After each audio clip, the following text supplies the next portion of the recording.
Hari demi hari, waktu demi waktu berjalan. Umur kita terbatas dan semua terhitung hisabnya di sisi Allah Subhanahu wa ta'ala. Umur kita sejak kita dilahirkan sampai akan meninggal dunia sudah semua ditentukan oleh Allah Subhanahu wa ta'ala. Di antaranya rezeki.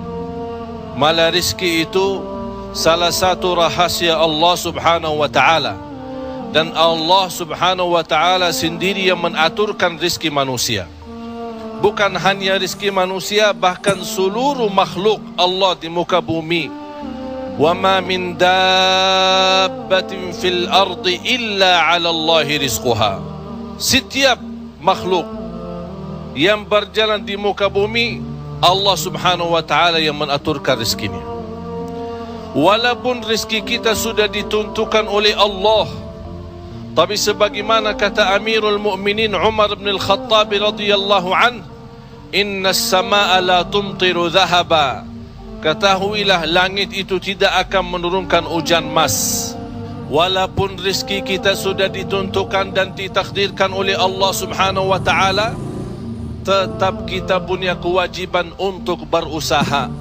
Allah Subhanahu wa ta'ala menerangkan banyak di dalam Al-Quran, فَإِذَا قُضِيَتِ الصَّلَاةِ فَانْتَشِرُوا. Bergeraklah, berjalanlah, berikhtiarlah, berusahalah. فَانْتَشِرُوا فِي الْأَرْضِ وَابْتَغُوا مِنْ فَضْلِ اللَّهِ. Carilah karunia Allah, anugerah Allah, rizki Allah. Orang mukmin yang percaya kepada Allah dan senantiasa dia berikhtiar dan berusaha, tetap memiliki keyakinan, menggantungkan hatinya kepada Allah Subhanahu wa ta'ala. Itu yang namanya tawakkal qalbu. Bukan hanya tawakkal usaha, bukan hanya kita percaya kepada kemampuan diri kita atau kita percaya kepada kecerdasan kita, tapi tetap kita senantiasa memohon pertolongan Allah Subhanahu wa ta'ala. Dan segala amalan itu tergantung niat. Innamal a'malu binniyat wa innama likulli imri'in ma nawa. Kita punya amal, tapi sebelum kita beramal, sebelum kita berusaha, sebelum kita berikhtiar, tolong Bapak Ibu jangan lupa nawaitu. Saat kita mencari nafkah dan rezeki, nawaitu dia untuk apa? Jadikan rezeki itu adalah jembatan yang membawa kita mendapatkan ridha Allah, jembatan membawa kita masuk surga Allah. Itulah nawaitu. Hal-hal kecil dengan nawaitu bisa menjadi besar di sisi Allah Subhanahu wa ta'ala. Ada orang nawaitu dia mencari nafkah dan rezeki, begitu dia mendapatkan rezekinya, dia nawaitu untuk memenuhi hak-haknya, kewajibannya terhadap istrinya, kewajiban terhadap anaknya. Sampai Rasul bersabda, sampai seorang suami suapin istrinya diberikan pahala sedekah. Coba bayangkan, berarti nawaitu itu sangat berarti. Oleh karena itu Bapak Ibu jangan tinggalkan nawaitu. Di mana anda berada, apa urusannya, mau kemana, tolong dihadirkan nawaitu. Karena dengan niat, disitulah akan kita sama-sama mendapatkan petunjuk Allah Subhanahu wa ta'ala. Semoga senantiasa kita dalam ikhtiar dan usaha kita, selalu kita menambah keyakinan dan kepercayaan kita kepada Allah Subhanahu wa ta'ala. Hari ini kita berusaha berikhtiar menghadapi sedikit kesulitan dan kesusahan. Jangan kita berkata, kenapa Allah tidak melancarkan rizki dan usaha saya? Tapi harus bertanya kepada diri kita, apa salah saya? Apa kekurangan saya? Barangkali kalau kita muhasabah diri, oh ternyata hari ini saya merasa susah rizki karena ketiduran salat subuh tadi. Saya merasa malam ini tidak lancar karena saya lupa baca Al-Quran. Saya hari ini merasa tidak baik karena saya ketinggalan salat malam. Inilah muhasabah diri. Al-Imam Muhammad ibn Sirin pernah dia mencela orang, mencaci maki orang. Itu orang miskin. Orang itu tersinggung. Kata Imam Muhammad ibn Sirin, saya menunggu ucapan saya ini, menunggu akibahnya, menunggu balasannya 40 tahun. Coba bayangkan, hanya satu ucapan dia takutin, dia fikirkan, apalagi perbuatan. Bapak Ibu, berapa banyak perbuatan kita salah, berapa banyak kita melanggar aturan Allah, berapa kali kita menjauhkan diri dari perintah Allah, padahal kita semua hafal. Wa man yattaqillaha yaj'al lahu makhraja. Barang siapa yang takwa kepada Allah, akan Allah jaminkan diberikan jalan keluar dari segala kesusahan, dari segala kesempitan. Berarti kalau kita berdoa, kita berikhtiar, kita berusaha, tapi masih kita menghadapi kesusahan dan kesulitan, pasti ada sesuatu yang tertinggal.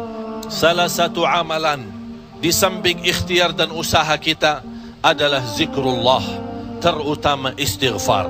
Karena termasuk istighfar adalah salah satu kunci mendatangkan rezeki.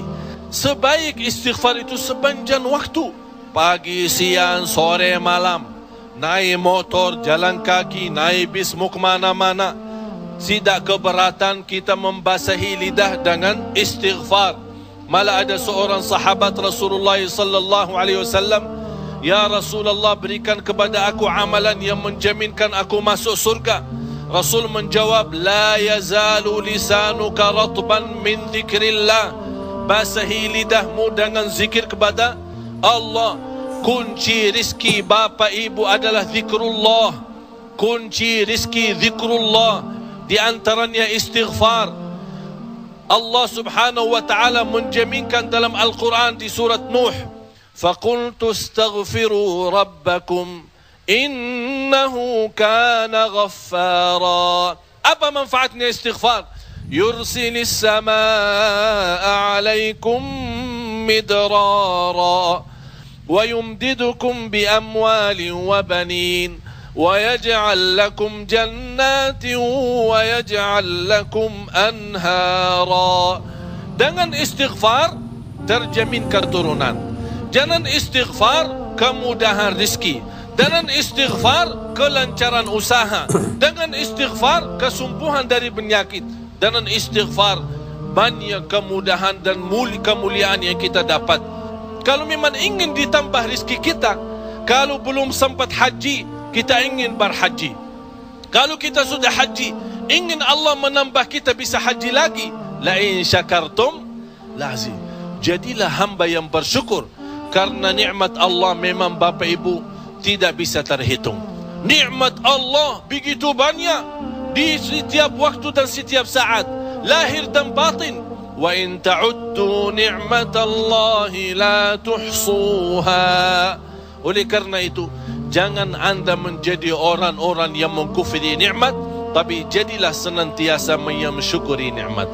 InsyaAllah dengan syukuri nikmat dan sabar menghadapi ujian dan cobaan, kita bisa menjadi hamba yang diridai Allah.